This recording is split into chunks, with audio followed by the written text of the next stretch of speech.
चैत के महीने में हम सभी बहुत ही खुशी के साथ हिंदू नूतन वर्ष का स्वागत करते हैं और न जाने कितने संकल्प लेते हैं।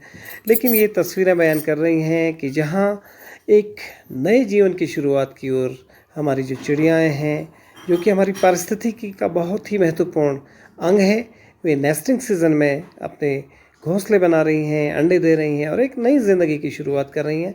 जहाँ बहुत सारे होटल व्यवसायी साल भर के इंतज़ार के बाद पर्यटकों का बेसब्री से इंतज़ार कर रहे हैं, वहीं आप देख सकते हैं कि चारों ओर किस तरह से आग ही आग है, धुंध ही धुंध है।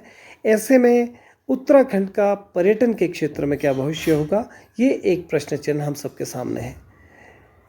दोस्तों, आमतौर पर सरकारों को, शासन प्रशासन को बहुत सारे प्रश्न हम लोग उठाते हैं, किंतु एक नागरिक के रूप में हमारे क्या कर्तव्य हैं, इसका बोध हमें।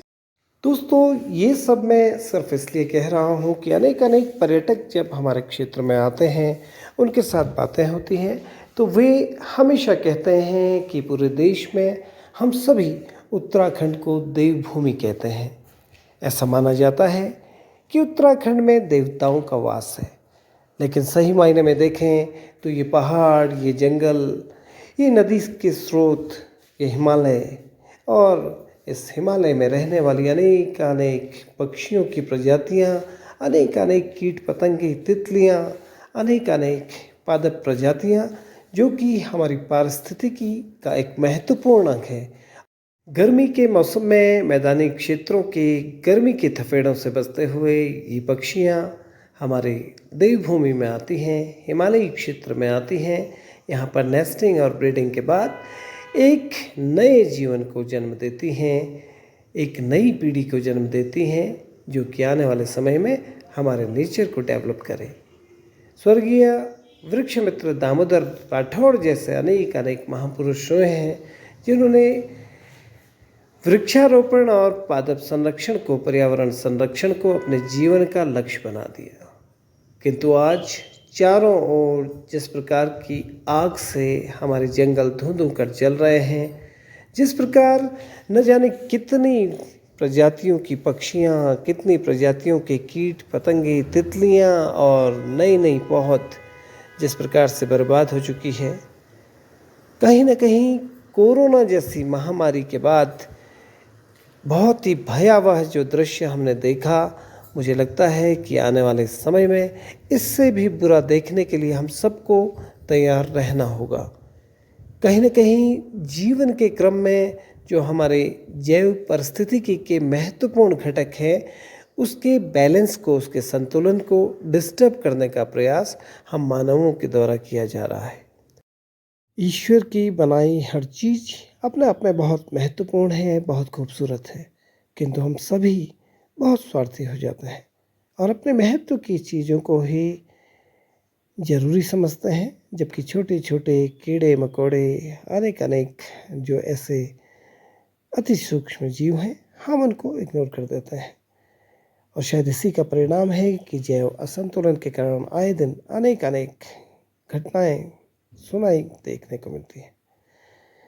दोस्तों, दुर्भाग्य है कि जिस पहाड़ से, जिस उत्तराखंड, हिमाचल से चिपको आंदोलन जैसे मूवमेंट शुरू हुए, चिपको आंदोलन जैसी प्रेरणा एक पर्यावरण के संरक्षण के प्रति पूरे देश में प्रेरणा पुंज के रूप में जागृत हुई, आज उसी उत्तराखंड के पहाड़ बुरी तरह झुलसे हुए हैं।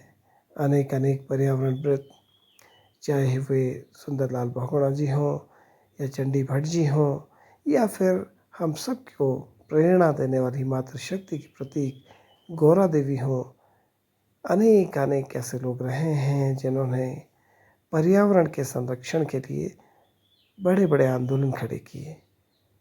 अमृता देवी बिश्नोई अपने आप में एक जाना पहचाना नाम है, जिन्होंने परंपराओं से ऊपर उठकर अनेक अनेक मिथकों को तोड़ते हुए पर्यावरण संरक्षण के लिए जबरदस्त कार्य किया।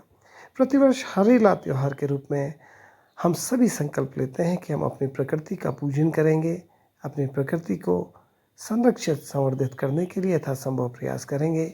अनेक अनेक सामाजिक राजनीतिक संगठन प्रतिवर्ष अनेक अनेक वृक्षारोपण के कार्यक्रम आयोजित करते हैं, किंतु जब भी जंगल बुरी तरह झुलस रहे होते हैं तो पता नहीं क्यों किसी का ध्यान इस ओर नहीं जाता।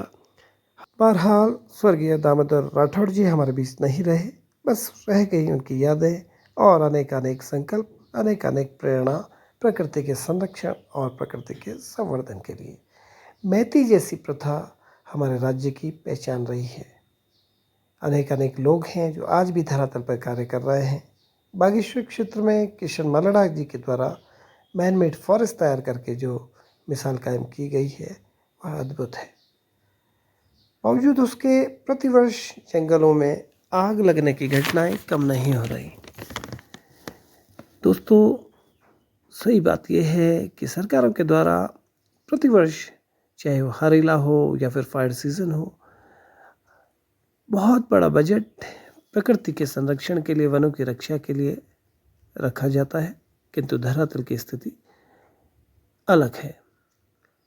इस बात को हमें स्वीकार करना होगा कि पहाड़ के प्रति प्रेम या तो गीतों में रह गया है या फिर आर्टिकल्स में रह गया है। सिर्फ स्लोगन लिखने से काम नहीं होगा। हम उस राज्य उत्तराखंड के निवासी हैं जहाँ से चिपको आंदोलन का कॉन्सेप्ट विश्वविख्यात हुआ। हम उस राज्य से आते हैं जहाँ पर मैती जैसी प्रथा में नववधु अपने मायके के सदस्यों से संकल्प लेती है, वचन लेती है कि वे अपनी बेटी की तरह उसके लगाए पौध की रक्षा करेंगे। आज के लिए बस इतना ही। आइए संकल्प लें कि सरकारों के ऊपर निर्भर न रहकर अपने स्तर से मैती जैसी प्रथाओं को सपोर्ट करें, उसे प्रोत्साहित करें। आप सभी का बहुत बहुत धन्यवाद।